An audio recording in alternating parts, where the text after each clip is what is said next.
আমার স্বামীকে গত 16 সালের 10ই জুলাই বাসা থেকে ধরে নিয়ে যাওয়া হয় এবং তাকে নির্মমভাবে অনেক কষ্ট দিয়ে মারা হয়। আমার স্বামীকে জীবিত থাকা অবস্থায় তাকে দুটি চোখ তুলে নেওয়া হয় এবং তার সাথে সাথে তার গালের দাঁতগুলো সব ফেলে দেওয়া হয়।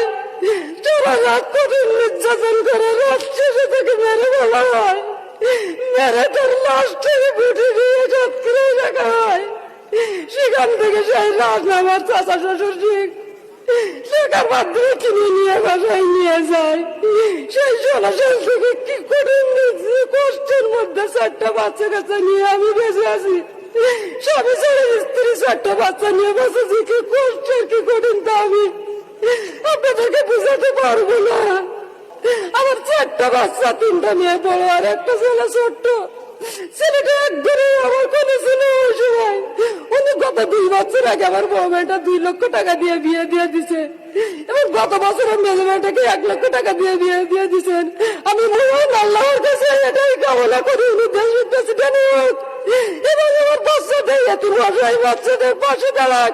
সারা দেশে গুম খুন যাদের পায়ে যারা হয়েছে তাদের পাশে দাঁড়িয়ে থাকুক।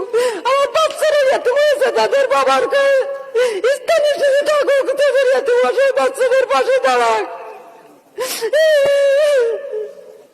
আমার স্বামীকে যেভাবে নির্যাতন করে কষ্ট করে মারছে আমি ওনার কাছে দাবি করবো আমার স্বামীর আসামিদের জন্য ধরে সেইভাবে কষ্ট দিয়ে মারা হয়। আমি কি বলবো, কি বুঝি কিছুই বুঝতে পারতেছি না। মামলার অগ্রগতি বলে হচ্ছে যে ওরা বলে কিছুই হবে না। আমার ছোট মেয়েটা আমার সাথে আছে, উনি আমার তারেক রহমান সাহেবের সাথে একটু দেখা করতে চাই।